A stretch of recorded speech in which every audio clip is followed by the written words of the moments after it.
Hello hi నమస్తే, welcome to my channel. ఈరోజు recipe sambar. సాంబార్కి కావాల్సిన కూరగాయలు అవే చూద్దాం. ఈ సాంబార్ మనకి చక్కగా ఇడ్లీలో కానీ రైస్లో కానీ లేదా ఉప్మాలోకైనా చాలా బాగుంటుంది. నాలా ఉప్మాతో సాంబార్ తినే వాళ్ళు ఎవరైనా ఉంటే కామెంట్ చేయండి. ఈ కాంబినేషన్ చాలా బాగుంటుంది, ఉప్మా సాంబార్. దేనికైనా పర్ఫెక్ట్ మ్యాచ్. ఒకసారి మీరు కూడా ట్రై చేయండి. మనం వెజిటేబుల్స్ అన్నిటినీ చక్కగా కట్ చేసేసుకొని, పప్పు అనేది నేను ముందుగానే ఉడకబెట్టేసానండి. ఉడకబెట్టి కుక్కర్లో పెట్టాను. నెక్స్ట్ ప్యాన్ పెట్టి ఆయిల్ వేసి ఆనియన్స్ ఫ్రై చేసుకోవాలి బాగా కొంతసేపు. అవి కొంచెం ఫ్రై అయ్యాక ఇందులోనే కొంచెం జీలకర్ర, ఎండుమిర్చి వేసుకొని కొంచెంసేపు దోరగా ఉల్లిపాయలు అనేది వేయించుకోవాలి. వేయించుకున్నాక పచ్చిమిర్చి వేసుకోవాలి మీ కారానికి తగ్గట్టు. పచ్చిమిర్చి, ఈ వెల్లుల్లి, ఎండుమిర్చి, ఈ జీరా ఇవన్నీ బాగా ఫ్రై చేయాలి. తర్వాత కొంచెం క్రష్ చేసుకొని వెల్లుల్లి రెబ్బలు అనేవి వేసుకోవాలి. తర్వాత కరివేపాకు వేసుకొని వీటన్నిటిని కొంచెం బాగా కలపాలి.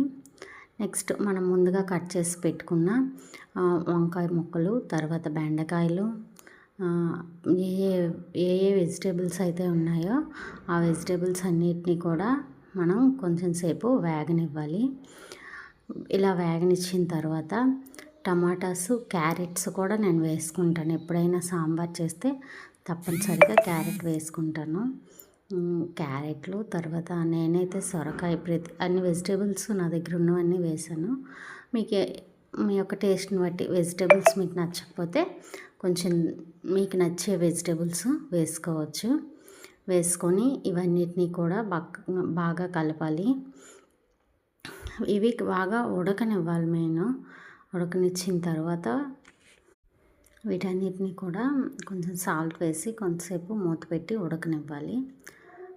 ఉడికిన తర్వాత మనం మిగతా ఇంగ్రీడియంట్స్ అన్నీ వేసుకొని కూరగాయల్లో వాటర్ వచ్చినంత వరకు కొంచెం బాయిల్ చేసుకున్న తర్వాత మనం చింతపండు రసం అనేది వేసేసుకోవాలి. ఈ ప్రాసెస్ని ఇలా చేసినా పర్లేదు, లేదా డైరెక్ట్గా కుక్కర్లో పెట్టేస్తామంటే కుక్కర్లో పెట్టి ఈ వెజిటేబుల్స్ అన్నీ బాయిల్ చేసినా పర్లేదు. నేనైతే నార్మల్గానే ఉడికిస్తున్నాను, కుక్కర్లో పెట్టకుండా. కుక్కర్లో పెడితే ఇంకా కొంచెం మెత్తగా అయిపోతాయి. అందుకని ఈ విధంగా మనం నార్మల్గా ఉడికించుకుంటే బాగుంటుంది. ఎవరైనా సాంబార్ అందరూ చేస్తారు, కానీ పర్ఫెక్ట్ సాంబార్ చేయడం అనేది రావాలి కదా.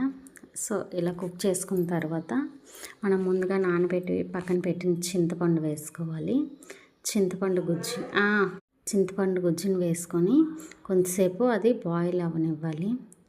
అది కొంచెం బాయిల్ అయినాక మనం ఏదైనా బ్రాండెడ్ సాంబార్ పొడి వేసుకోవాలి.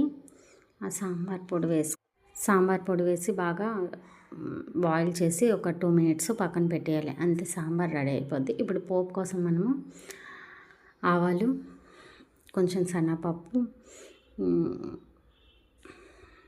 గార్లిక్ కొంచెం వేయాలి. గార్లిక్ వేసిన తర్వాత ఎండుమిర్చి, ఇవన్నీ చక్కగా ఫ్రై చేసి పోపు పెట్టుకోవాలి.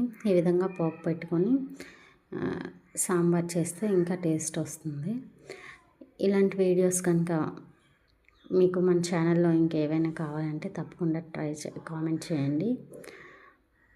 Thank you for watching. మన ఛానల్ని సపోర్ట్ చేయండి. ఇలాంటి రెసిపీస్ కావాలంటే ఇంకొన్ని రెసిపీస్ ఉన్నాయి, మీరు తప్పకుండా ట్రై చేయండి. Thank you for watching. Next మనం వేసవిలో హెల్తీ డ్రింక్స్ ఇవన్నీ ఏ విధంగా చేయాలో నెక్స్ట్ సిరీస్లో నేను పోస్ట్ చేస్తాను. తప్పకుండా ట్రై చేయండి. టచ్ ఆఫ్ తెలుగు టేస్ట్ని సపోర్ట్ చేయండి. చక్కగా వేడివేడి సాంబార్ అనేది రెడీ అయిపోయింది. ఇది అన్నంలో కానీ, చెప్పాను కదండి, అన్నంలో కానీ లేదా దేనిలోకైనా పర్ఫెక్ట్ మ్యాచ్.